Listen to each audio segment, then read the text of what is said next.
Alhamdulillah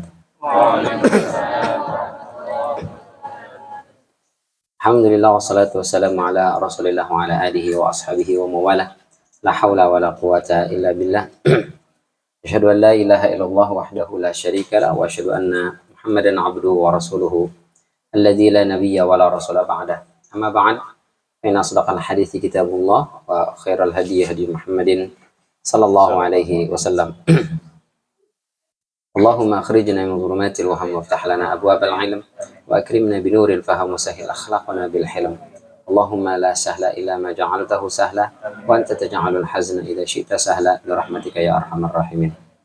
Hadirin sidang jamaah rahimani wa rahimakumullah. Alhamdulillah, segala puja-puji serta syukur selalu dan senantiasa kita panjatkan kehadirat Allah Subhanahu wa taala.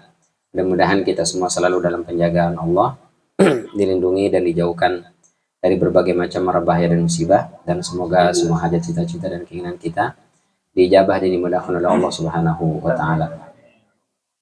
Salawat beriring salam tak lupa kita sampaikan kepada junjungan kita Nabi besar Muhammad sallallahu alaihi wasallam, kepada keluarga beliau, kepada para sahabat beliau, dan juga kepada para pengikutnya yang mudah-mudahan kita semua masuk ke dalam barisan pengikut Rasulullah sallallahu alaihi wasallam yang mudah-mudahan besok yaumul qiyamah kita semua bisa mendapatkan syafaat dari beliau.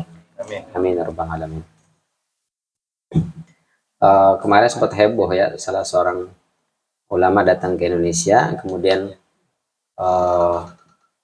melarang pembacaan takbir di masjid, kemudian melarang pembacaan surat Al-Fatihah di awal majelis. Ini saya pikir kurang bijak beliau, karena hadisnya kan kata Rasulullah SAW itu belum pernah dibukakan pintu langit kecuali hari itu, belum pernah diturunkan kepada nabi-nabi sebelum kepada Rasulullah, yaitu dua khawatimul Baqarah, 3 ayat terakhir surat Al-Baqarah dengan surat Al-Fatihah. Lalu la tuqra bi harfin minha, tidaklah dibacakan satu huruf saja dari kedua itu, baik surat Al-Fatihah ataupun surat Al-Baqarah terakhir itu, kecuali Allah akan berikan semua hajat-hajatnya.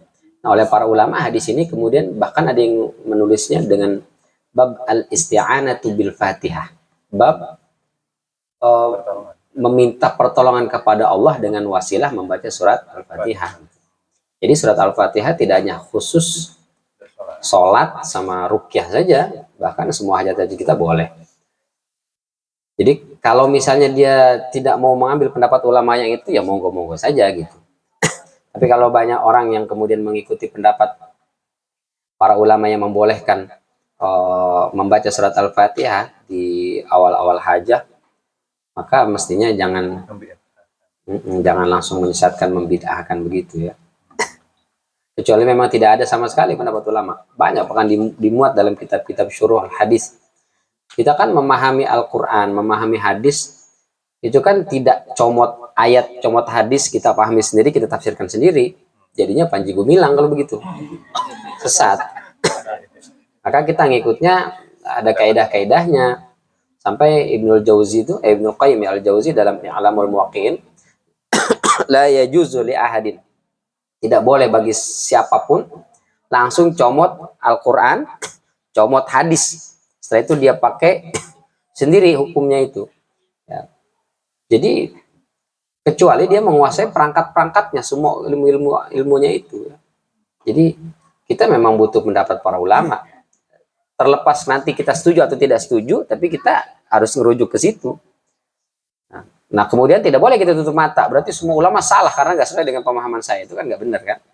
Karena para ulama kita mengajarkan ra'yu shawab yahtamilul khata' wa ra'yu ghairi khata' yahtamilul shawab. Pendapat saya benar, tapi ada kemungkinan salah.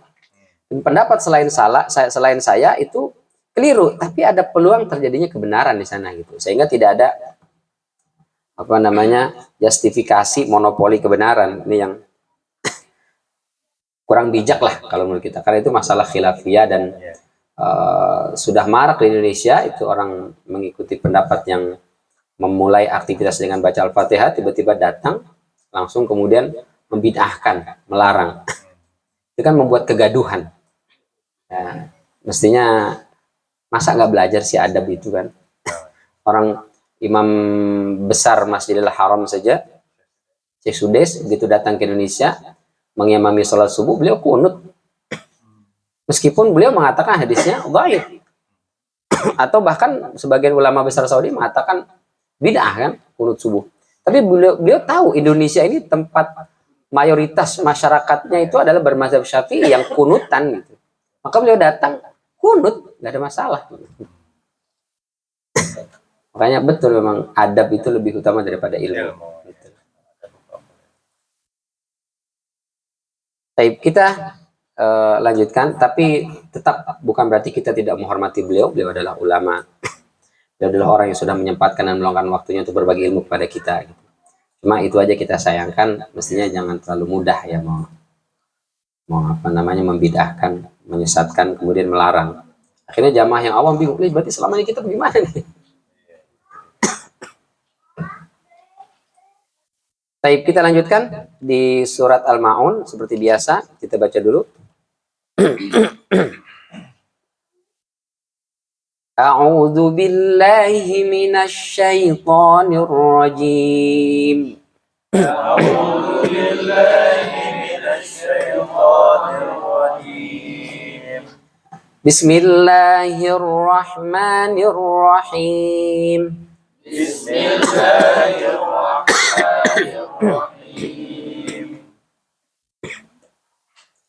أرأيت الذي يكذب بالدين أرأيت الذي يكذب بالدين فذلك الذي يدع اليتيم فذلك الذي يدع اليتيم ولا يحض على طعام المسكين ولا يحض على طعام المسكين فويل للمصلين فويل للمصلين الذين هم عن صلاتهم ساهون الذين هم عن صلاتهم ساهون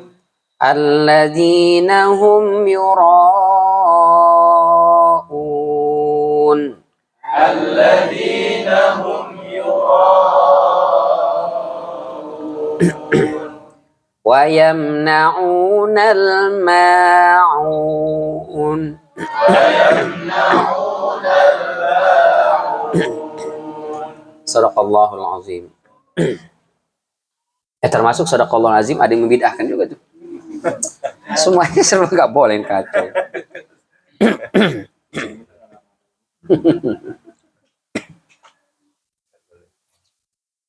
Baik, kita sudah menyelesaikan ayat ketiga, wala yahuddu ala ta'amil miskin. Kita masuk ayat berikutnya. Fawailun lil musallin.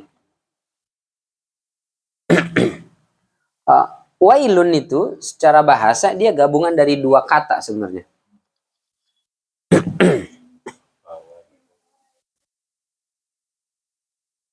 Fawailun lil musallin. Lil musallin.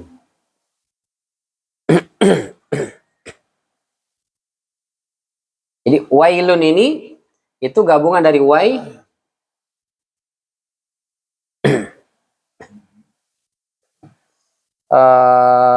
terus dengan lam milik, bisa wai laka, wailakum, wailahu, wai bisa wailaka, wailakum misalnya, atau wai lahu, lahum, dan seterusnya, atau laha. Apa arti wai itu? Itu ungkapan kecelakaan, ungkapan semacam sumpah serapah. Jadi kesengsaraan bagimu, apalagi celaka kau, binasa engkau, itu aslinya mampus. Wai laka, wai lakum, wai laha, wai lahum, tergantung. leka berarti engkau, kalian, dia dan seterusnya. Celaka dia. Mohon maaf, brengsek dia misalnya. Atau kurin. Kutu kupret. Kalau bahasa kita mah macam-macam lah begitu. Aslinya dia wai, la, baik laka, lakum dan seterusnya. Nah, karena kasratus isti'mal sering digunakan, lama-lama jadi nyambung deh nih. Wailun. Jadinya wailun, nyambung. Aslinya wai, laka atau lakum, laha dan seterusnya. Maka cukup domirnya kemudian dibuang. Baik ka, ha, kum, terus hu dan seterusnya lah, semua itu dibuang. Maka lamnya masih tetap nempel, jadinya wailun. Nah, ini ungkapan untuk menunjukkan cercaan, celaan dan makian. Wail. Aslinya ya, aslinya itu kesedihan, kesengsaraan, kecelakaan, kebinasaan dan seterusnya. Wail. Lalu apa makna wail ini? Ya dua, baik secara bahasa maknanya dia adalah ungkapan cercaan, celaan, atau apa ya, sesuatu yang tidak bagus lah, itu wail itu. Yang kedua, wail ini dalam riwayat Abu Sa'id Al-Khudri, dia merupakan salah satu lembah atau jurang di neraka. Itu kalau nyemplung dari atas itu, lembah neraka nih, itu dari atas ini, nyemplung dia ke bawah, itu butuh waktu 40 tahun. Baru nyampe di situ dasarnya. Berarti berapa dalamnya itu? Ya 40 tahun itu. Baru nyampe ke bawah. Hah? Lu pada ke sana jangan dah ya.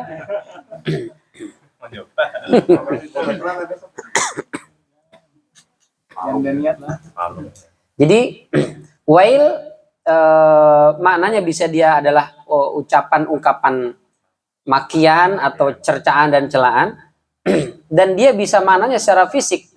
Dalam riwayat Abu Sa'id Al-Khudri, Rasul katakan itu adalah sebuah jurang di neraka yang kalau nyemplung untuk orang kafir ke bawah itu dia butuh waktu 40 tahun sampai ke bawah. Berarti enak dong Ustaz, dari atas ke bawah ini nyantai dulu 40 tahun belum nyampe. Orang kita.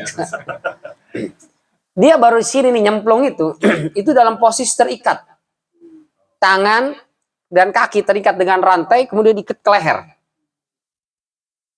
Terus kalau jatuh itu orang itu kalau jatuh, kepala dulu apa kaki dulu? Tergantung benar. Jatuhnya dari berapa ketinggiannya? Kalau ketinggiannya cuma 2 meter, kaki dulu. Tapi kalau semakin tinggi, kepala dulu itu. Kenapa? Karena anggota tubuh kita nih yang paling berat itu adalah kepala. Jadi kalau dia meskipun jatuhnya begini, lama-lama kebalik, kepala yang akan terjun duluan. Maka disebutnya nanti fa ummuhu hawiyah. Itu kenapa disebut ummu hawiyah? Karena begitu jatuh kepalanya duluan itu. Bayangkan setinggi ini begitu jatuh kepala dulu sampai bawah. Gimana itu? Langsung hancur, prak, ringsek. Dan sayangnya nggak mati. Kalau jatuh prak langsung mati selesai. Ini nggak mati. Sakitnya Masya Allah. Nauzubillah min dzalik. Ini menunjukkan betapa ngerinya neraka wail itu. Maka ada sebagian ulama kemudian menjadikan wail ini adalah nama dari salah satu neraka. Tapi kalau riwayat Abu Sa'id Al-Khudri, dia sebuah jurang atau lembah di neraka yang memiliki kedalaman butuh waktu 40 tahun dijeblusin ke sana. Nah, untuk siapa ini wail ini? Lil musallin. Wah, ini ngeri nih. Fawailun lil musallin. Kecelakaan, kesengsaraan, kebinasaan, kerugian, atau neraka wail untuk orang-orang yang salat. Ini nggak boleh kita potong sampai sini doang. Kenapa kamu nggak sholat? Sholat aja masuk neraka wail. Akhirnya mendingan gak usah sholat sekalian. Nauzubillah min dzalik. Kenapa ini? Maknanya adalah ada orang-orang yang sholat tapi dia tetap masuk ke dalam neraka. Kenapa? Karena dia termasuk dari salah satu kriteria orang-orang yang masuk dalam kelompok al-mukadzibu biddin, yang mendustakan agama. Nauzubillah min dzalik. Kemarin siapa mendusta agama? Mereka yang ibadah tapi tidak peduli sama anak yatim, tidak mau memberi makan kepada fakir miskin, dia tutup mata, tutup telinga, ada orang kekurangan, kelaparan, sabodoting, bodo amat, terserah. Itu termasuk para pendusta agama, meskipun dia sholat, meskipun tampilan fisiknya pakai peci, pakai sorban, lebih panjang sorbannya daripada ustadz. Puasa mungkin dia, nauzubillah min dzalik, mungkin juga baca Quran, tapi Allah sebutkan itu pendusta agama. Karena dia memakai kedok agama, tapi sebenarnya perilakunya tidak seperti orang yang beragama. Maka Allah lanjutkan, fawailul musallin alladzina hum an salatihim sahun. Kata Ibnu Abbas dan juga Ibnu Umar, bersyukur Allah bilangnya an salatihim sahun.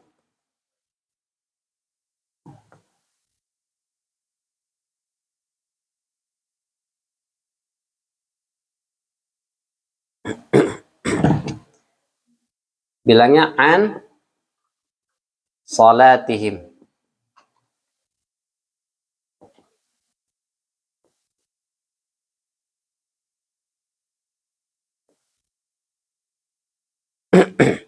Kata Ibnu Umar dan juga Ibnu Abbas, bersyukur Allah bilangnya an salatihim. Allah nggak bilang fi salatihim. Apa bedanya? Kalau fi itu berarti ketika sholat. Kalau an berarti di luar sholat. Itu. Nah, berarti lalainya ini bukan lagi sholat, tapi di luar sholat. Maksudnya begitu. Kata Ibnu Umar dan Ibnu Abbas, seandainya Allah bilang fi, kami semua sahabat nggak ada yang selamat. Pasti semua celaka. Kenapa? Karena hampir dipastikan semua kita ketika sholat ada kadang lalai. Allahu Akbar. Pikiran tuh. Bunyi nit token. Udah habis. Udah nggak khusyuk tuh. Insyaallah. Mana bocah udah sedang daftar ulang. Oh, udah tambah rumah tuh. Udah nggak khusyuk tuh. Datanglah khonzab, bikin kita ingat sesuatu yang mesti dilupakan, ngelupain yang mestinya kita ingat-ingat. Apa yang mesti dilupakan? Semua hal di luar sholat itu harus kita lupakan. Masalah token, masalah dompet di mana, masalah HP. Allahu Akbar, astagfirullahaladzim, HP ketinggalan, lupa lagi kasih password, bini buka dan ntar. Udah nggak khusyuk itu. Mana belum dihapus lagi WA, wah. Kacau. Ini di luar sholat mesti kita lupain. Tapi begitu sholat, keingetan semuanya ya. Yang mesti kita ingat malah lupa. Gerakan sholat, begitu sujud, Allahu Akbar. Ya Allah, ini ketiga apa keempat ini ya? Kayaknya udah lama tahiyat apa belum ya? Oh, kacau sudah. Saya sampai dikasih jamaah itu, Sad, ini ada sejadah anti khonzab, anti lupa. Kok bisa Pak? Bukti dibuka. Rupanya di depan itu kalau biasanya kita kan tempat sujud itu ada apa namanya? Arah kiblat itu. Kompas itulah ya. Oh dia bukan, dia nomor di situ. Jadi kalau 2 kali sujud kita 1, 2 kali sujud 2 gitu. Jadi nggak bakal lupa berapa rakaat gitu. Cuma masalahnya kita jadi ingatin itu nomor aja, itu nomor. Dia khonzabnya pindah ke itu nomor jadi. Insyaallah.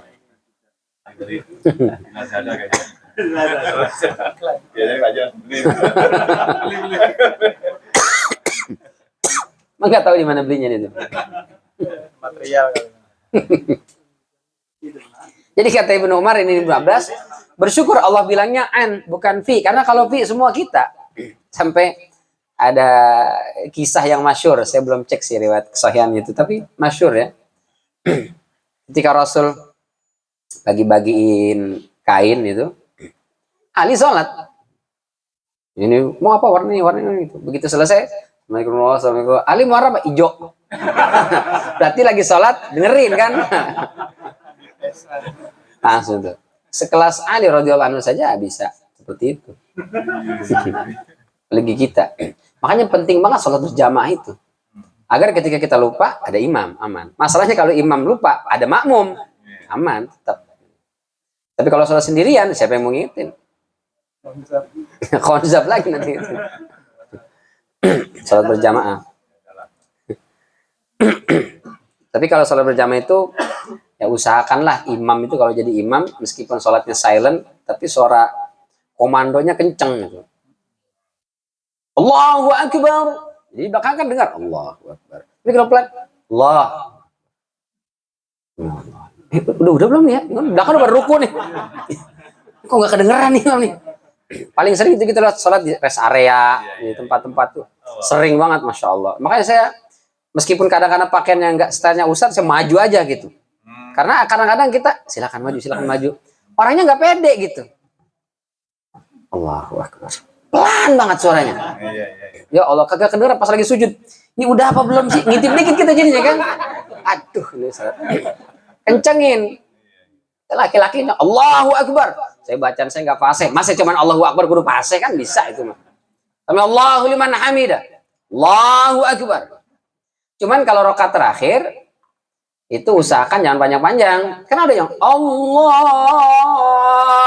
Akbar. Perasaan udah terakhir ini panjang amat ini. Begitu diri, saya sujud ternyata imamnya duduk tahiyat terakhir ternyata. Ada yang gitu ya, banyak. Aduh, ganggu itu. Tapi itu semua itu nggak masuk wail karena itu masuknya fi salat dan itu semua kita kayaknya pernah lah yang begitulah atau kebanyakan kita lah, kalaupun nggak semua kita, kebanyakan kita pasti pernah. Makanya kata Ibnu Umar dan Ibnu Abbas, alhamdulillah Allah bilangnya an salatihim bukan fi salatihim. Berarti kalau an salatihim, salatnya itu membuat dia lalai dari kewajiban-kewajiban beragama, atau dia salat tapi dia melalaikan perintah-perintah yang lain. Mentang-mentang udah salat nggak peduli dengan anak yatim, nggak peduli dengan orang miskin, nggak mau tahu dengan urusan tetangga, nggak mau tahu, nggak mau ribet dengan urusan orang lain. Pokoknya dia sendirian aja, individualistik, nggak peduli dengan lingkungan, maka sholatnya sahun jadinya, dinilainya sahun. Dan kalau sudah begitu, tetap tempatnya wail. Karena sholat mestinya kan inna sholata tanha 'anil fahsya'i wal munkar, surat Al-Ankabut ayat 45. Boleh kita buka?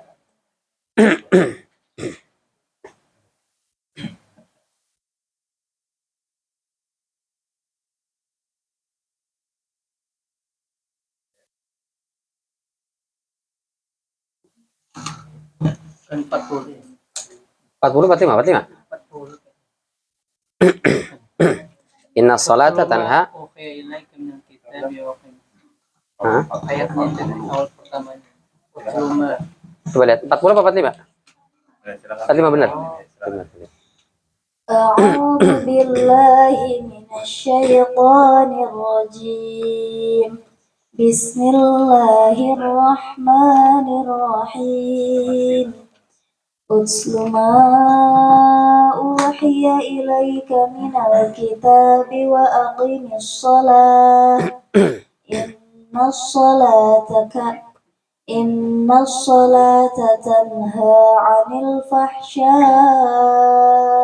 wal munkar wa ladhikrullahi akbar wallahu ya'lamu ma tasna'un.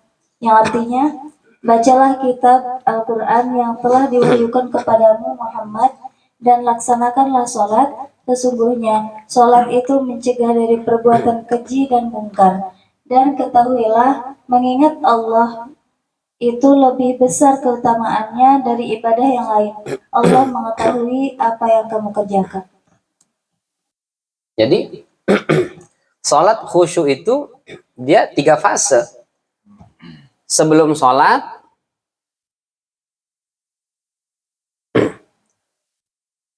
ketika sholat, dan setelah sholat. Sebelum sholat, ketika sholat, dan juga setelah sholat.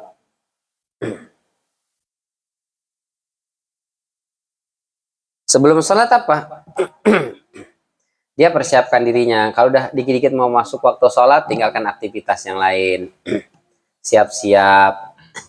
Dia dengarkan azan, dijawab azan. Itu bagian dari sholat khusyuk. Wudunya dibenerin. Itu bagian sholat khusyuk fase pertama sebelum sholat. Jadi gimana caranya supaya sholat saya khusyuk? Bukan hanya sholatnya, fase sebelumnya bagaimana? Siapanya? Persiapannya. Wudunya terburu-buru, asal-asalan, muka asal teplok-teplok, plak, plak, plak, plak. Kaki keran dibuka, tendang-tendang, pak, pak, pak, pak. Kalau nggak diseblok doang, seret, seret, seret, selesai. Nah, ini dia udah dari awal udah nggak khusyuk tuh. Sebelumnya udah nggak khusyuk. Nggak mendengar azan dan menjawabnya. Allahu Akbar, Allahu Akbar. Dimasuk lagi TikTok. Tak, tak, tak, tak. Nah ini udah menghilangkan kekhusyuan ya fase sebelumnya. Apalagi Allahu Akbar, balak 6. Masih balak 6 aja. Pos ronda.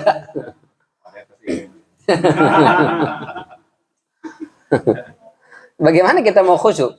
Fase awalnya udah bermasalah. Yang kedua, udah beres nih. Kita sebelum sholat sudah mempersiapkan dengan baik. Azan itu kita dengar, lalu kita jawab. Lalu setelah itu ketika sholat, kita usahakan ketika sholat itu lepaskan semua atribut duniawi. Lalu kita perhatikan rukun syaratnya. Lalu kita perhatikan bacaannya. Jangan dolin. Al-Fatihah udah beres apa belum? Udah dolin kan. Kadang kita nggak baca bener sebenarnya gitu. Tahu-tahu udah selesai aja. Nah itu baca pelan-pelan diresapi. Kalau bisa tahu maknanya. Masa sih kita puluhan tahun sholat cuman ngartiin bacaan sholat dari takbiratul ihram sampai salam kagak bisa kan? Minimal kita tulislah terjemahannya, kantongin setiap hari. Oh ternyata iftitah itu artinya ini. Oh. Tapi jangan sambil sholat batal nanti itu. Sebelum sholat, arti Al-Fatihah apa? Surat yang paling sering kita baca, kita tahu artinya. Begitu ruku, kita tahu artinya. Sami Allahu liman hamidah, kita tahu artinya. Jangan ditanya bocah anak kita, Pak, kenapa sih semua komando itu Allahu Akbar? Tapi begitu itidal, Sami Allahu liman hamidah, itu kenapa Pak? Kenapa ya? Iya ya. Apa ya? Kenapa tuh? Karena yang i'tidal itu adalah momen pengagungan Allah Subhanahu wa taala. Maka ketika kita i'tidal, disitulah kita membaca tahmid.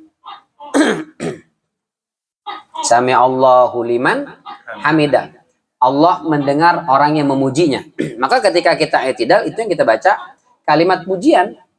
Rabbana lakal hamdu mil'us samawati wa mil'ul ardi wa mil'u ma syi'ta. Itulah kita momen pengagungan Allah. Maka jangan baca yang lain kecuali kalimat tahmid. Tapi boleh kita baca selain yang diajarkan Rasulullah. Diperhatikan oleh salah seorang sahabat, Rabbana lakal hamdu hamdan thayyiban katsiran mubarakan fi. Itu dibaca.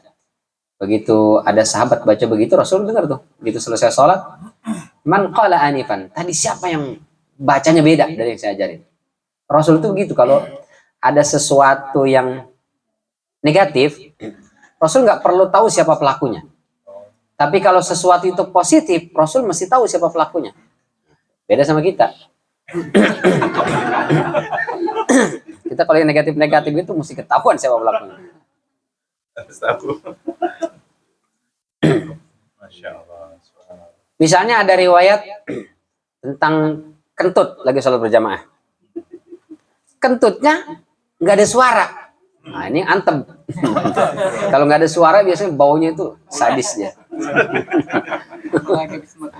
Apalagi habis makan durian.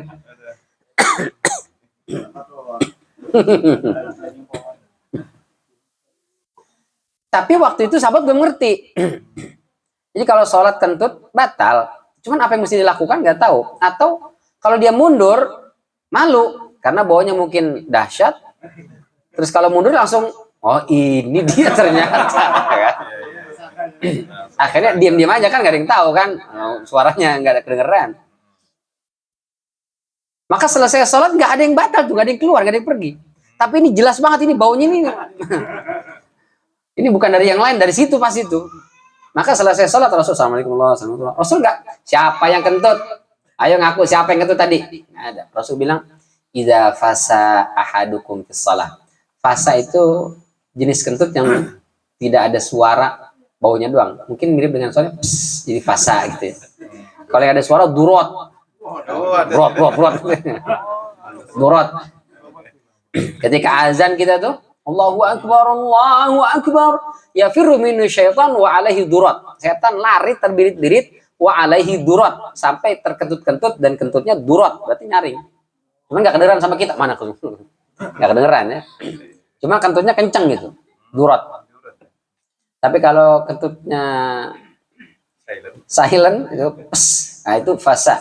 Idza fasa ahadukum fi shalah, apabila salah seorang di antara kalian kentut, kata Rasulullah, falyan sarif, jangan terusin sholatnya, batalkan, keluar. Tsummal wal yatawadda, kemudian dia wudu lagi, wal yu'idis shalah, lalu dia ulangi salatnya. Udah segitu doang. Rasul nggak tunjuk siapa nih, enggak. Udah selesai, nggak diinterogasi gitu. Kalau yang buruk-buruk tuh, ada riwayat juga Rasul dan para sahabat ziarah ke rumah salah seorang sahabat di dekat Masjid Kuba. Setelah itu dikasih makan siang. Makan siangnya itu menunya daging unta. Jadi daging unta itu kalau di kita mungkin kayak daging-daging angsa gitu ya. Panas dia. Kami waktu pertama-tama datang ke Libya itu makan daging unta itu kalau masaknya kurang lama itu kayak karet, jelepat, tarik dulu. Plak. Rada alat kalau nggak lama masaknya. Terus dia agak panas gitu. Jadi bikin perut itu cepet bermasalah, mules. Nah, ini Rasul dan para sahabat dikasih makan siang, kemudian makan lauknya itu adalah daging unta. Makan siang itu sebelum zuhur, bukan setelah zuhur. Kalau kita kan setelah zuhur. Dia sebelum zuhur. Jam 10, setengah 11 itu makan siang, dikasih makan siang. Makan, setelah makan daging unta, ada yang buang gas lagi. Dan sama, bunyinya nggak ada, baunya yang antep luar biasa. Semua langsung saling tatap-tatap, siapa nih. Nah, setelah selesai makan, masuk waktu zuhur. Adzanlah Bilal. Allahu Akbar, Allahu Akbar. Nah, yang kentut pasti wudhu nih. Ternyata nggak ada yang wudhu. Kok nggak ada yang wudhu dia orang? Siapa yang kentut tadi? Akhirnya pada sholat qobliyah zuhur. Semuanya sholat qobliyah zuhur. Berarti ada yang bermasalah nih. Qobliyah zuhurnya tanpa wudhu.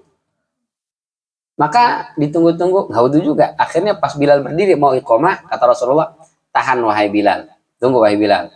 Kata Rasulullah, tadi semua yang makan daging unta, silahkan berwudhu. Nah, termasuk Rasul SAW. Mungkin itu ada yang, Alhamdulillah. Mungkin gitu ya. Ketahuan. Akhlak Rasulullah. Masya Allah. Untuk melindungi sahabat, jangan sampai ada yang sholat tanpa wudhu. Akhirnya semuanya wudhu. Itu kemudian sebagian ulama mengatakan, memakan daging unta harus berwudu. Sebagian lagi mengatakan di situ maknanya lin nadab, sunnah saja. Tapi kalau nggak wudu pun nggak ada masalah. Jadi habis makan dia nggak harus wudu lagi. Tapi sebagian ulama ada yang mengatakan wudu lagi berdasarkan riwayat tadi dan yang lainnya. Ya, makan daging unta. Rasul pernah ditanya, kalau makan daging kambing, apakah alaihil wudu? Apakah harus wudu? Kata Rasul enggak.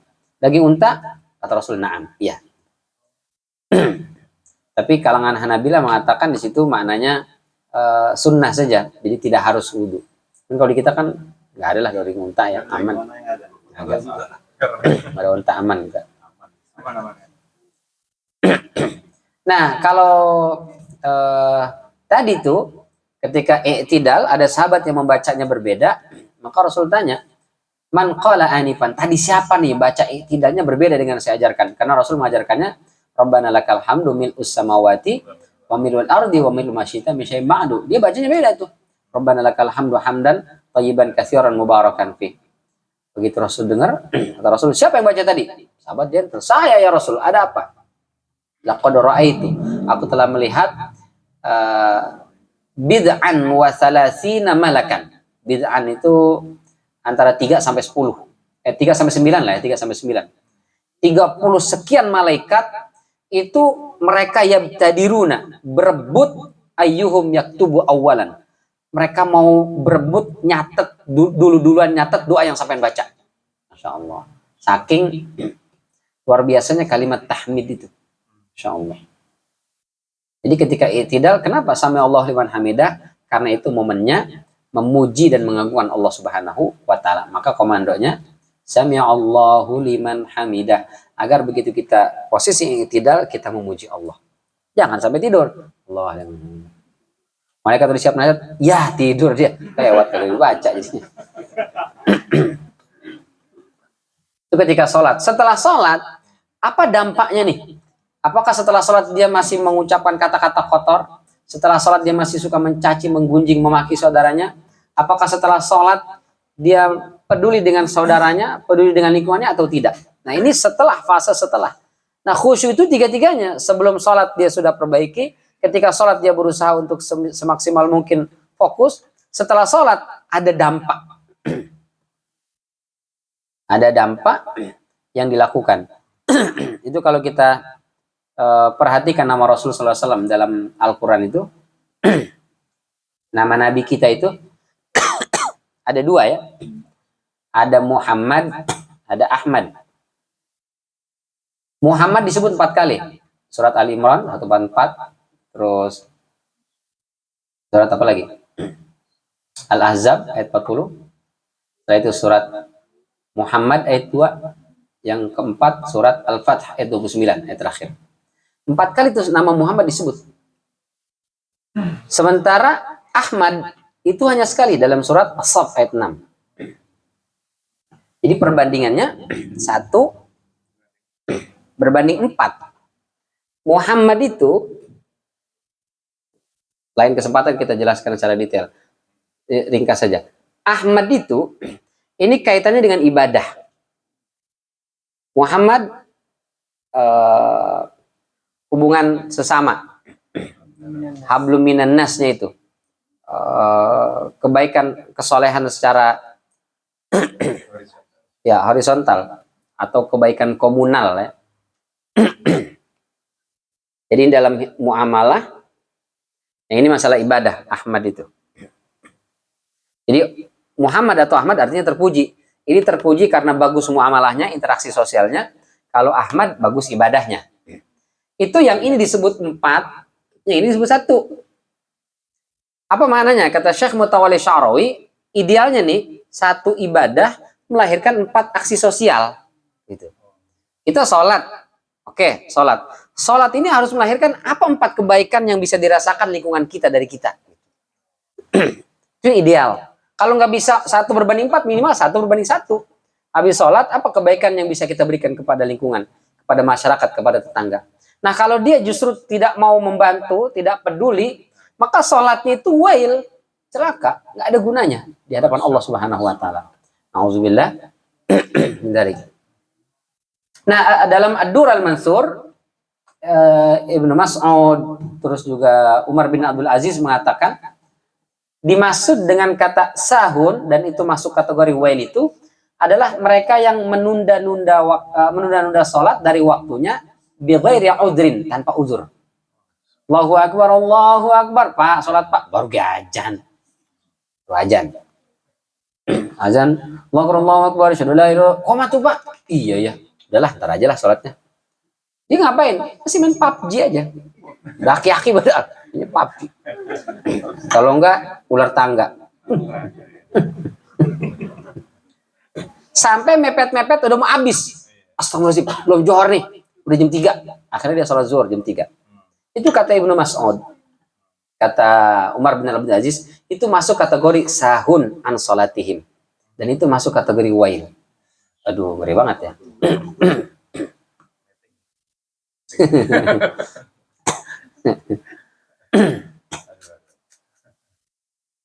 Itu dalam surat Maryam ayat 59. Ayat ini penutup setelah Allah menceritakan kisah para nabi dan orang-orang soleh. Para nabi, orang soleh mereka Masya Allah luar biasa. Ditutup surat Maryam ayat 59. Maryam. Maryam ayat 50. 59. 59. 59.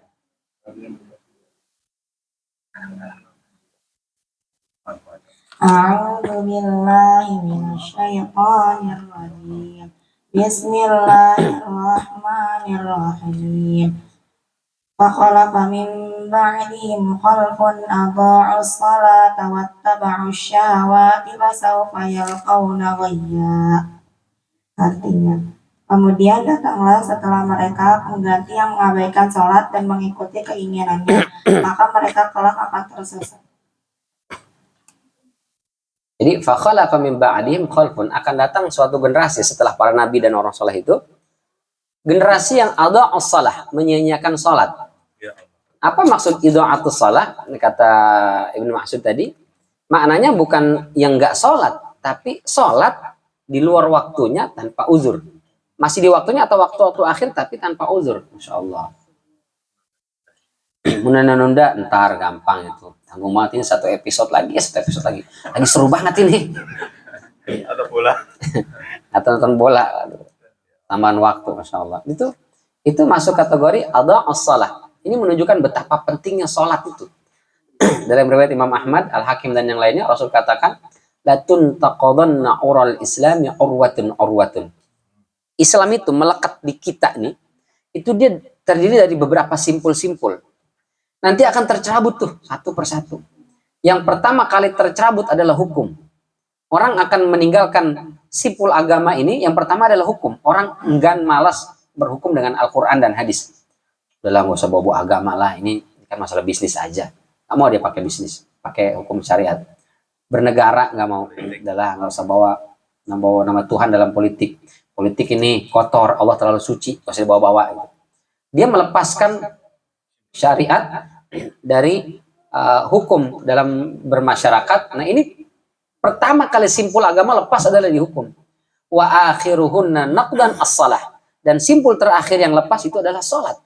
Berarti kalau sudah sholat udah enggak, berarti semua simpul udah lepas semuanya itu. Itu karenanya Rasul katakan, perbedaan kita dengan kufur, dengan orang kafir, satu saja, sholat. Maka disebut as-salatu imaduddin. Sholat itu adalah tiang agama.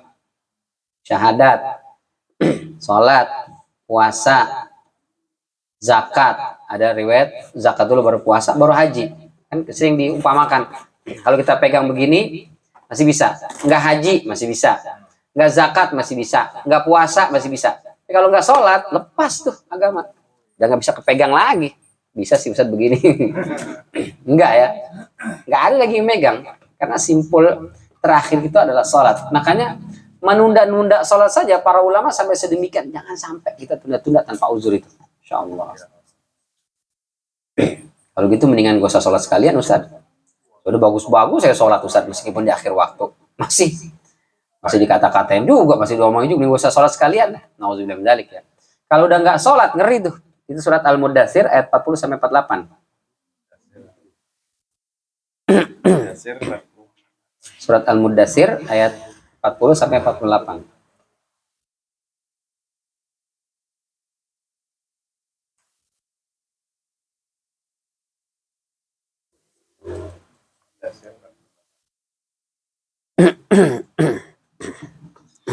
أعوذ بالله من الشيطان الرجيم بسم الله الرحمن الرحيم في جنات يتساءلون عن المجرمين ما سلككم في سقر قالوا لم نك من المصلين ولم نك نطعم المسكين وكنا نخوض مع الخائضين وكنا نكذب بيوم الدين حتى أتانا اليقين وما تنفعهم شفاعة الشافعين.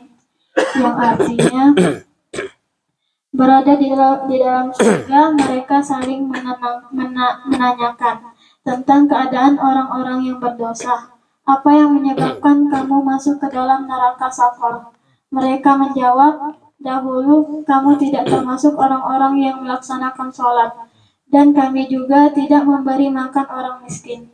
Bahkan kami biasa berbincang untuk tujuan yang batil bersama orang-orang yang membicarakannya.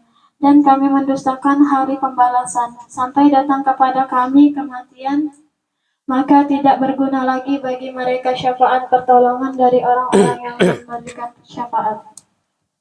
Kata Imam As-Suyuti, kita di surga nanti tuh, amin gitu dong. Amin. Kita di surga nanti tuh, amin gitu. Jadi kita di surga itu bisa memberikan syafaat, nolong kepada orang-orang yang kita kenal, nauzubillah min dzalik, yang mereka ada di neraka. Ya Allah, ini teman saya nggak ada. Siapa dia? Dulu sering ngaji. Ya Syifa, sering banget sih enggak sih, kadang nongol enggak lah. Tapi teman saya lah itu misalnya.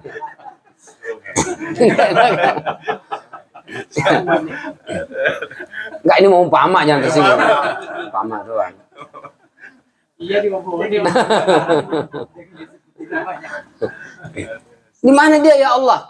Misalnya nauzubillah ada di neraka. Ya Allah, tolong selamatkan dia ya Allah. Karena itu saya tahu dia orang baik, dia mengajak saya ke majelis ilmu, dia mengajak saya melakukan ketaatan ya Allah. Maka itu dengan izin Allah itu diberikan syafaat, diselamatkan dia. Begitu seterusnya. Sampai habis orang yang kita kenal udah nggak ada lagi. Kecuali mereka yang adanya di neraka sakor. Itu nggak bisa didongkrak tuh. Nggak bisa ditarik itu. Maka fi jannatin yatasaalun. Di surga ini saling bertanya-tanya. Yang lain-lain bisa kita angkat, kenapa dia kagak bisa diangkut ya? Maka akhirnya nanya, masalah kakum fi sakor. Kenapa kalian nyemplungnya di neraka sakor? Emang kenapa? Di neraka yang itu tuh bisa kita tarik. Tapi neraka ini nggak bisa. Apa dosa sampai nyemplungnya di sini? Nggak bisa kita tarik. Apa jawab mereka? Yang pertama, lam naku minal musallin. Kami nggak sholat. Udah nggak sholat tuh, nerakanya sakor. Dan kalau udah disakor, nggak bisa diseret, nggak bisa ditarik, nggak bisa digeret, nggak bisa didongkrak. Kami nggak sholat, kami nggak suka memberikan makan kepada orang miskin, sukanya ya duduk nongki-nongki sambil lepas-lepus, main game dan seterusnya. Wa kunna nukadzibu bidin hatta atana al-yaqin. Maka kata Allah, fama tanfa'uhum syafa'atu syafi'in. Maka siapapun nggak bisa ngasih syafaat kepada mereka. Nah, dalam Ad-Durrul Mansur itu Imam As-Suyuti mengutip riwayat dari Ibnu Marduwai, Rasul mengatakan, la yakhrujanna bi syafa'ati min ahlil imani minan nar hatta la yabqa fiha ahad. Dengan syafaatku, semua orang yang pernah ada iman, sekecil apapun iman itu, ditarik oleh Rasulullah SAW. Illa ahlu hadhil ayah, kecuali mereka yang disebut dalam ayat ini. Jadi Rasul pun nggak bisa tuh ngasih syafaat kalau udah nggak sholat. Aduh, nauzubillah. Maka jangan sampai ninggalin sholat. Maka itu para ulama wanti-wanti nih, nunda-nunda aja itu jangan sampai, karena itu bisa masuk dalam kategori an salatihim sahun, dan itu celaka. Ya kalaupun nauzubillah jangan sampailah celaka tadi nyemplung itu, minimal tidak wail, minimal tidak ghayya. Tadi surat Maryam ayat 59, fasaufa yalqauna ghayya. Apa makna ghayya? Kata Ibnu Abbas dua maknanya. Pertama, ghayya itu semana dengan wail, kesengsaraan, kebinasaan, kecelakaan.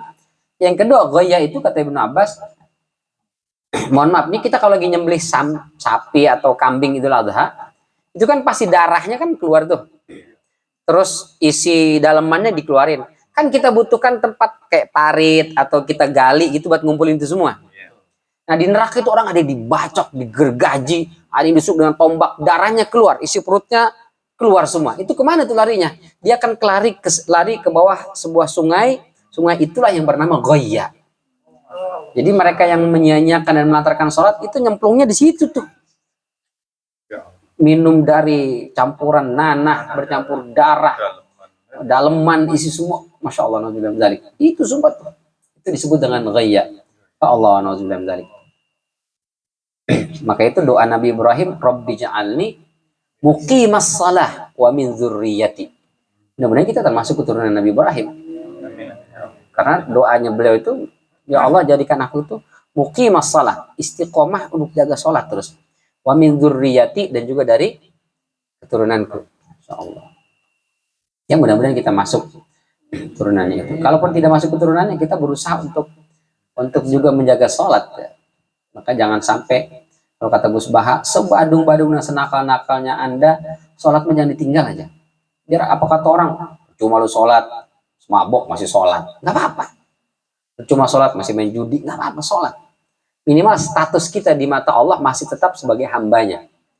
Jadi ibaratnya kalaupun kesel, nggak kesel-kesel banget, karena kita masih hambanya Allah. Ibarat kita sama orang tua, mungkin kita bikin orang tua jengkel, kesel. Tapi sekeselnya orang tua tetap sayang sama kita karena kita anaknya, darah dagingnya. Tapi kalau sudah diputus kita bukan anaknya, oh itu udah selesai urusan. Status kita ini masih tetap hamba Allah selama kita masih menjaga sholat. Maka sesulit dan sesibuk apapun jangan tinggal. Bahkan meskipun kita merasa kotor, ya Allah saya banyak dosa maksiat, udah kayaknya saya nggak pantas sholat. Pantas, tetap pantas. Jangan sampai merasa saya nggak ada gunanya sholat. Enggak, ada gunanya. Apa gunanya? Minimal kita dapat syafaat dari Rasulullah. Minimal tetangga kita, keluarga kita bisa ngasih syafaat. Karena nyemplungnya nggak di sakor tadi. Maka itu di surat Al-Ma'un ini Allah tegaskan fawailun lil musallin alladzina hum an salatihim sahun. Kadang kita lupa di situ tuh. Kita di fase ini khusyuk, kita pelajari sampai belajar salat khusyuk, rukun, syarat segala macam, tapi lupa setelahnya. Kita sholat ini baca zikir, tasbih, tahmid. Selesai sholat itu maksudnya supaya lisan ini terbiasa mengucapkan kalimat-kalimat yang baik kan. Tangan ini kenapa di sini? Supaya kita tahan, jangan sampai mengambil yang bukan hak kita. Kenapa kaki ini berdiri? Supaya jangan selalu melangkah ke tempat-tempat dosa dan maksiat. Ya. Jadi kalau kita sholat tapi juga masih terbiasa berbuat dosa maksiat, berarti ada yang perlu diperbaiki. Bukan sholatnya ditinggal, karena merasa nggak ada gunanya sholat. Iya nggak ada gunanya ya, ngapain saya sholat ya? Akhirnya nggak sholat. Itu hukuman di akhirat kalau meninggalkan sholat. Nah apa hukuman di dunia? Yang pertama tadi dihukumi sebagai kafir karena Rasul sampaikan inna baina syirki wal kufri tarkus shalah. Yang membedakan kita status muslim ataukah kafir itu adalah sholat. Sholat apa nggak sholat nih? Karena kalau berbuat baik, sedekah, infak, mereka jor-joran, lebih kencang sedekahnya. Bahkan si siapa tuh? Si Boris siapa yang komedian itu? Boris ya, Boris Bokir apa Boris siapa namanya? Boris Bokir. Dia bilang, saya itu meskipun bukan muslim katanya, tapi kalau ada teman-teman muslim hari Jumat itu ngadain sedekah Jumat bagi-bagi, saya ikut nyumbang tuh. Ikut nyumbang nih. Lu kan Kristen, nggak apa-apa gue ngikut aja kata dia. Nanti kalau dibilang dari siapa, bilang aja hamba Allah. Kan gue juga hamba Allah juga kan kata dia gitu. Cuman masih tersesat kata dia. Dia berbagi tuh. Sampai dia bilang, dan itu kenapa saya lakukan dan sering saya lakukan itu karena ternyata impactnya luar biasa. Setiap dia ikut berbagi itu rezekinya didapat berlipat-lipat kata dia. Padahal non muslim. Insyaallah. Jadi kadang-kadang kalau masalah infak sedekah mungkin kita masih kalah. Apalagi Cristiano Ronaldo, luar biasa. Banyak sekali ya. Tapi dia tetap dihukumi kafir, tetap dihukumi musyrik dan tidak berhak masuk surga karena nggak sholat. Jadi kalau kita udah sedekahnya nggak ada, ibadah sunnahnya boro-boro, sholat juga ditinggal, terus apa yang mau dibanggakan dari status keislaman kita? Maka di dunia ini orang yang meninggalkan sholat dihukumi dengan kafir. Yang kedua dalam Sahih Ibnu Majah itu akan dikuasai oleh musuh. Walam yanqudu ahdallahi wa ahda rasulih illa sallallahu alaihim aduwan min ghairihim. Tidaklah orang meninggalkan janji dia dengan Allah, berarti kan sholat, perjanjian kita dengan Allah. Al-ahdu bainana itu adalah as-salah.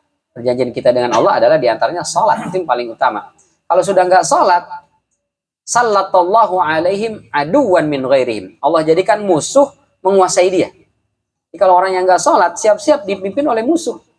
Siap-siap dikuasai oleh musuh. Jadi kalau misalnya, kenapa gini umat Islam mayoritas, tapi kok dipimpin oleh orang-orang yang tidak suka Islam? Jangan-jangan mayoritas muslimnya masih sholatnya belum beres.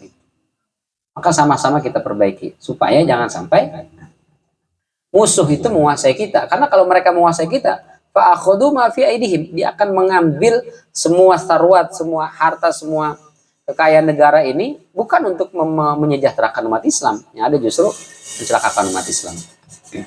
Nah ini diantara hukuman orang yang meninggalkan salat. Betapa pentingnya menjaga hubungan kita dengan Allah. Sebagaimana betapa penting menjaga hubungan kita kepada sesama. Jadi kepada manusia silaturahim itu harus dijaga, apalagi hubungan kepada Allah Subhanahu Wa Taala. Dan sholatlah hubungannya. Jadi kalau sholatnya baik, mestinya dia baik hubungan kepada manusia. Karena tadi porsinya 1/4. Nama Ahmad disebut sekali, surat As-Saff ayat 6. Terus nama Muhammad disebut sebanyak 4 kali. Surat Ali Imran 144, Al-Ahzab 40, surat Muhammad ayat 2, dan juga surat Al-Fat ayat 29.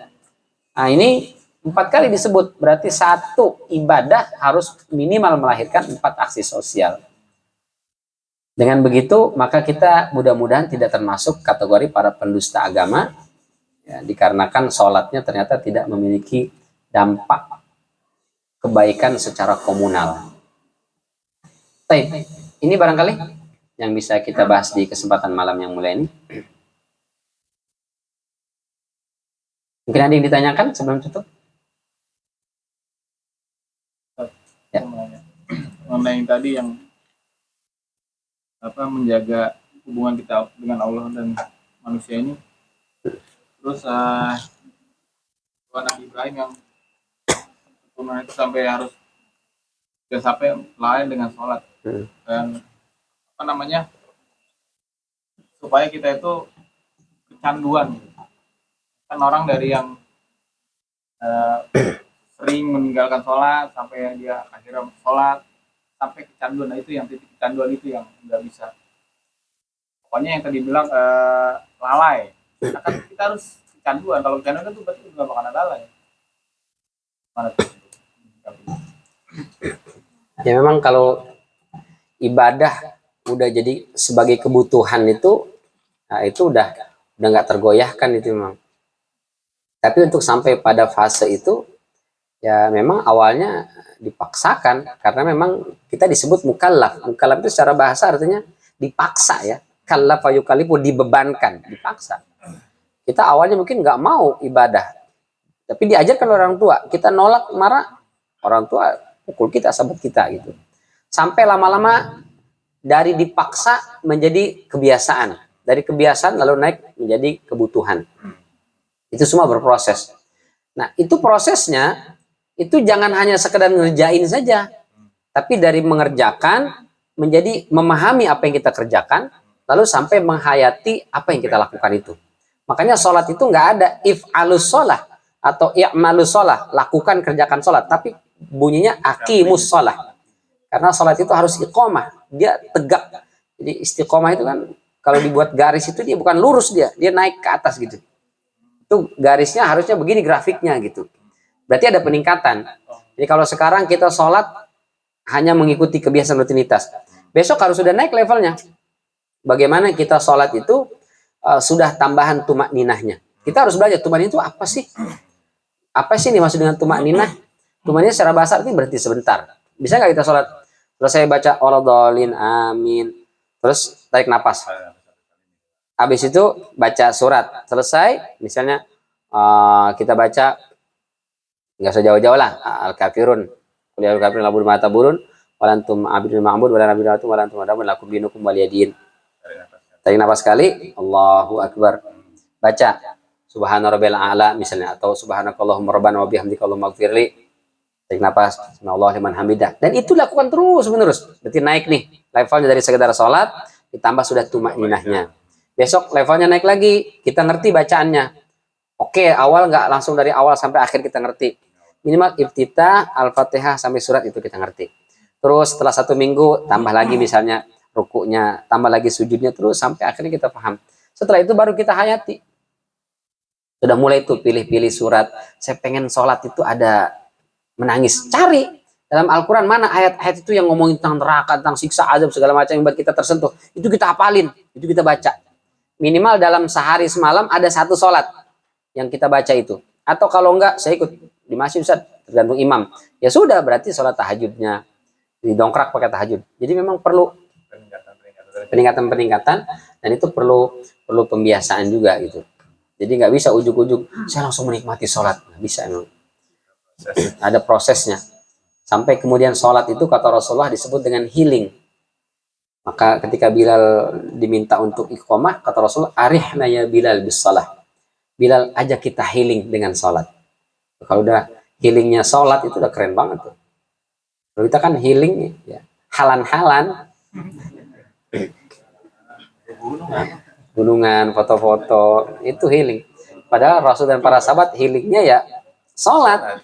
Sampai ketika siapa? Sa'ad bin Zubair apa Abdullah bin Zubair terkena sabatan pedang kakinya, lalu setelah itu infeksi, terpaksa harus diamputasi.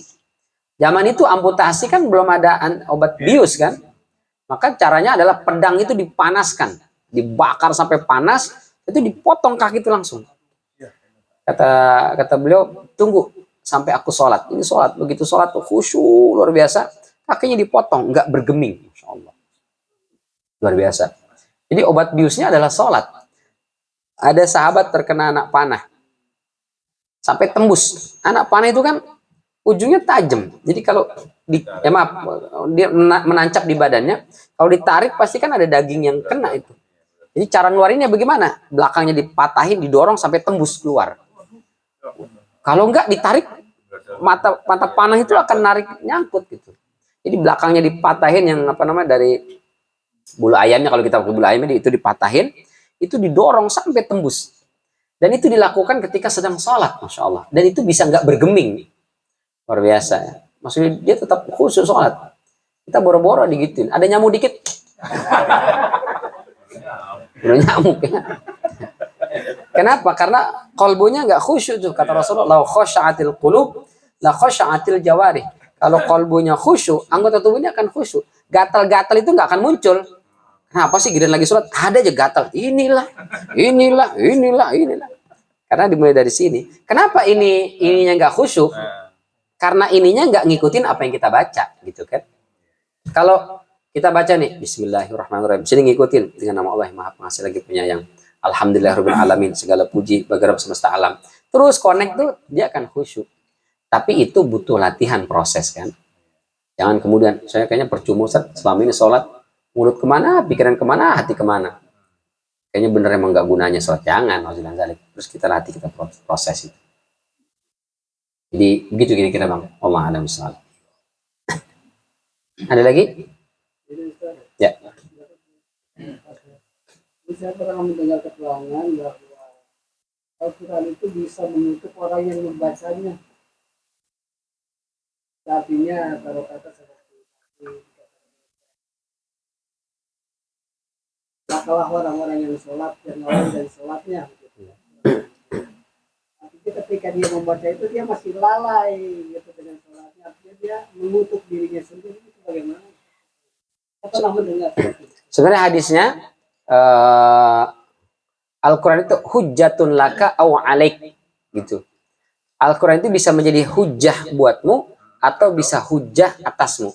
Kalau hujjah buatmu laka, itu berarti Al-Quran datang hari kiamat, dia akan memberikan syafaat. Ya Allah, si fulan jangan kau siksa, jangan kau masukkan ke neraka. Kenapa? Karena dia telah membaca saya, dia mempelajari saya, dia mengamalkan isi saya. Itu hujjatun laka.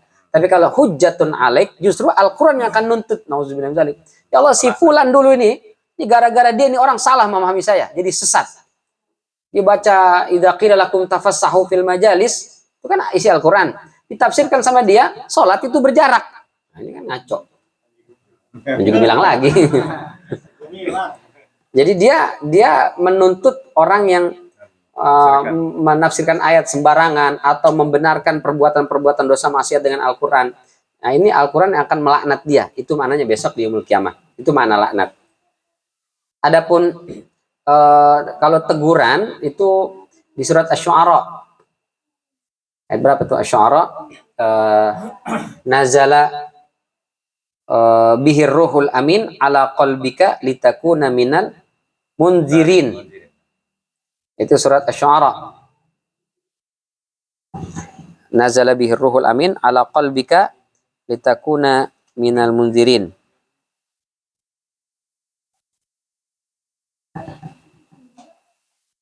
Ayat 194. Asy-Syu'ara dari 193 sampai 194. Dari 192. Wa innahu latanzilu rabbil alamin. Dan sesungguhnya Al-Quran itu benar-benar diturunkan dari Rabb semesta alam. Allah Subhanahu wa taala nazala bihi ar-ruhul amin. Turun membawa Al-Quran itu adalah malaikat Jibril ar-ruhul amin.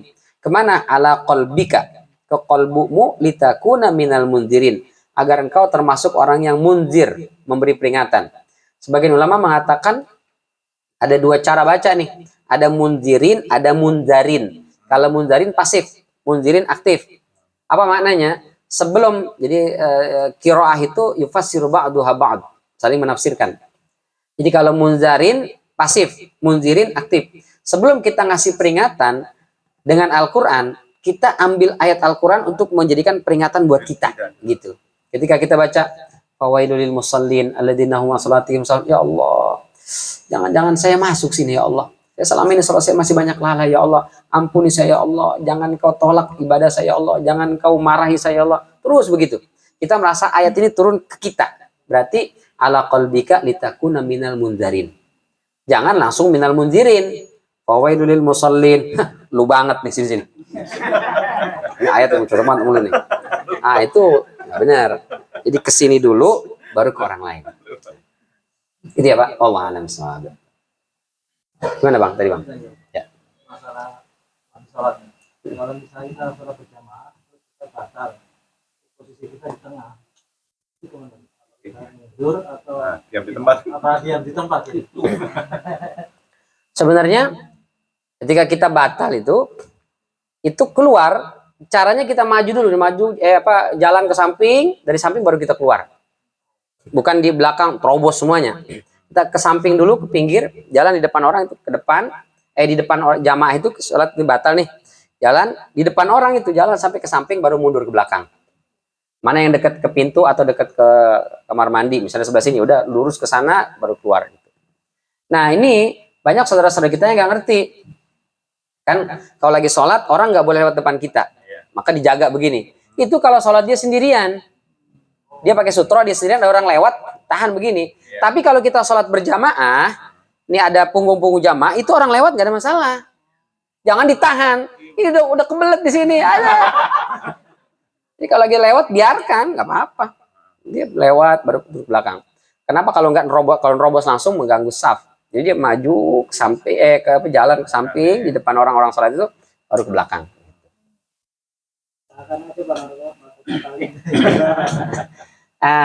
Memang hukum asalnya makruh menahan dua dorongan itu, dua desakan, baik dari depan atau dari belakang. Hadisnya la salat bi hadratit ta'am wa la huwa yudafi'uhu al-akhbathan. Tidak ada salat ketika salat di depannya ada makanan yang sudah terhidang atau lagi salat kebelet. Itu maknanya hadisnya la salata, tidak ada salat. Maknanya mayoritas ulama mengatakan tidak sah. Yang sebagian kecil mengatakan tidak sah, tapi mayoritas mengatakan tidak sempurna. La salat di situ maknanya tidak sempurna. Tapi salatnya tetap sah. Kalau misalnya kondisi masjidnya besar, jauh ke belakang, nah, maka kita tahan. Ini nanggung rakaat terakhir masih bisa kayaknya. Belum di ujung-ujung banget gitu. Apalagi misalnya di Masjidil Haram, kita masuk ke depan tuh, waduh luar biasa itu. Udah sampai di depan, aduh segala pengen kentut lagi. Masih ini kalau cuma pengen, aduh saya kemarin tuh kita lagi sholat sunnah itu, tiba-tiba mohon maaf ya ada saudara-saudara kita dari Bangladesh, datang dia langsung duduk, prot, ya, iya, dan bilang iyahnya itu ke temennya gitu.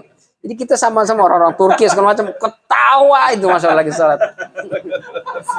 Meskipun nggak ngerti ngomong dia, ya saya gimana dong?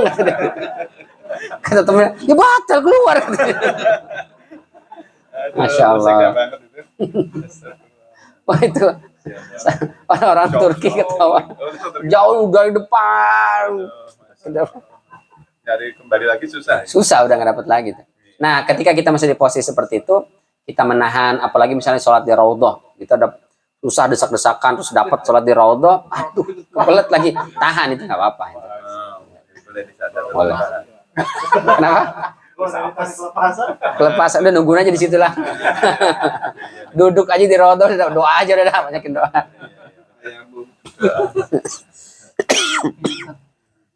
Ya. Tadi dia pembukaan tadi disampaikan pentingnya utama adab daripada ilmu. Dan kita juga pernah dengar memang ulama itu lebih belajar adab dulu baru ilmu.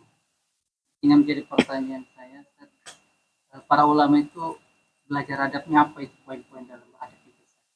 Juga mungkin yang kedua, kira-kira kita papar rekomendasinya untuk kita belajar adab para ulama kita papar. Maka ada bermufrad atau ada bermuta'alim karya Imam pendiri NU Imam Asy'ari. Kan ada bermuta'alim.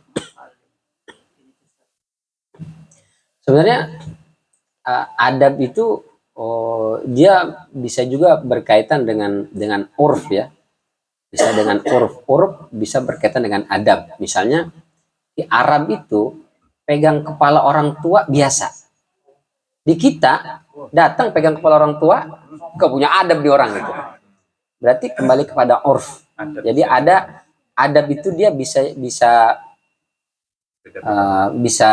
berbeda-beda sesuai dengan wilayah. Makanya itu kita belajar adab dari satu masyarakat supaya kita bisa bagaimana bertata krama di situ. Sebagaimana dulu Salman Al-Farisi dipersaudarakan dengan Abu Darda. Abu Darda itu kan orang Madinah asli, sementara Salman Al-Farisi orang Persia. Adab tata kramanya berbeda. Ketika Salman Al-Farisi naksir dengan salah satu gadis di Madinah itu, beliau tidak datang melamar, tapi beliau datangi saudaranya ini, Abu Darda. Abu Darda, tolong dong bantu, lamarkan anak gadis itu untuk saya. Loh, sampai kenapa nggak lamar sendiri?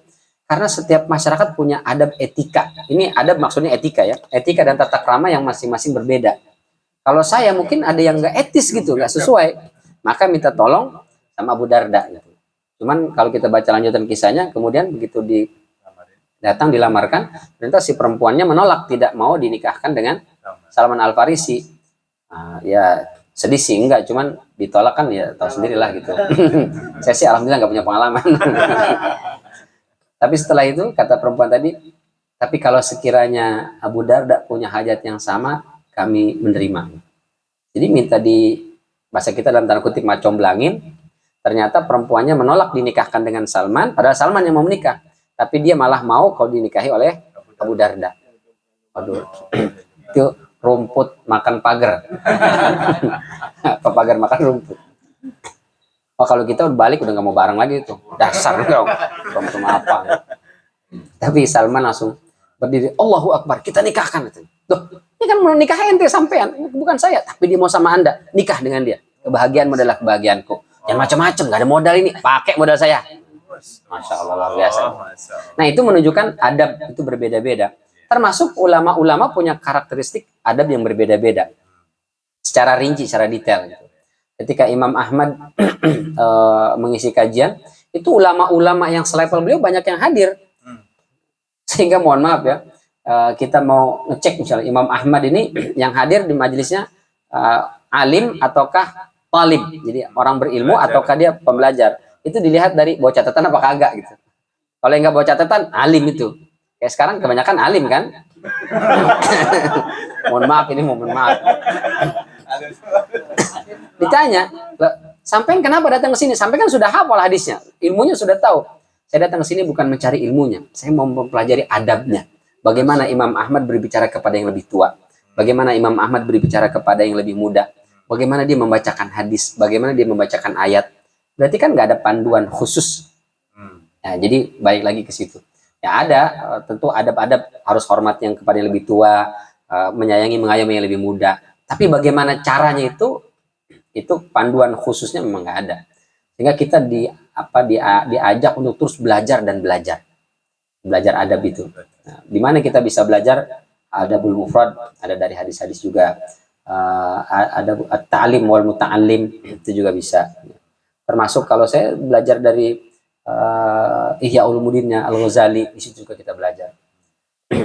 Banyaklah kitab-kitab para ulama kita belajar. Tapi intinya sebetulnya adalah satu saja. Jangan pernah merasa kita lebih baik dari orang lain. Itu sebenarnya intinya. Selalu berhusnuzon, orang lain itu lebih daripada kita. Itu intinya sebenarnya. Ketika kita lebih tua dari dia, kita melihat, Masya Allah, kamu masih muda, masih sedikit dosanya. Ketika kita masih muda, ketemu yang lebih tua, Masya Allah, Bapak sudah banyak umurnya, berarti lebih banyak ibadahnya. Dengan begitu, itu akan keluar adab. Dan itu diajarkan para sahabat. Kata mereka, tidaklah kami bertemu dengan saudara kami kecuali kami selalu berprasangka dia lebih baik dari saya. Umar menganggap Abu Bakar lebih baik dari dirinya. Abu Bakar menganggap Umar lebih baik dirinya. Maka ketika berbaiat kepada siapa? Abu Ubadah ya, yang dibilang sedang ngumpul mau menentukan siapa pemimpin pengganti Rasulullah. Lalu diskusi alot sampai kata Abu Bakar, minnal umara wa minkumul wuzara. Pemimpin harus dari kami suku Quraisy, dari kalian boleh penasehat atau menteri-menteri. Akhirnya sepakat. Oke, kalau sepakat kalau begitu Umar, ta'ala. Umar, sini mana tanganmu? Ubayyu'uka. Aku akan membaiatmu, engkau jadi pemimpin. Kata Umar, apa-apaan? Ente lah. Enggak, ente lebih layak. Ente lebih layak. Masya Allah. Nah, itu inti adab sebenarnya di situ. Ketika kita ketemu orang, kita lihat dia lebih mulia, jika beradab. Dia lebih mulia, lebih baik daripada kita, itu otomatis akan muncul penghormatan dan adab. Tapi kalau sudah kita menganggap saya lebih dari dia, meskipun ngelotok di sini banyak hadis, di sini banyak ayat, di sini kitab semua ngumpul di sini, tapi kalau sudah merasa saya lebih baik dari dia, udah pasti hilang adabnya itu. Jadi ke situ barangkali. Allah a'lam bishawab. Cukup insyaallah. Ya. Mudah-mudahan Allah selalu bantu kita agar kita menjadi orang-orang yang bisa istiqomah selalu dalam ketaatan. Semoga Allah bantu kita, anak cucu kita, keluarga kita menjadi orang-orang yang selalu menjaga salat sehingga hidup kita di dunia ini penuh dengan keberkahan, dan besok dia menghisab kita termasuk orang-orang yang selamat, bisa mendapatkan syafaat dari Nabi kita Muhammad SAW, sehingga kita ditempatkan di surganya Allah bertetangga dengan beliau. Amin ya rabbal alamin. Terima kasih dan mohon maaf. Kita tutup dengan hamdalah dan kafaratul majlis. Alhamdulillahirabbil alamin. Subhanakallahumma wa bihamdika asyhadu an la ilaha illa anta astaghfiruka wa atubu ilaik. Wabillahi taufiq hidayah. Wassalamualaikum warahmatullahi wabarakatuh.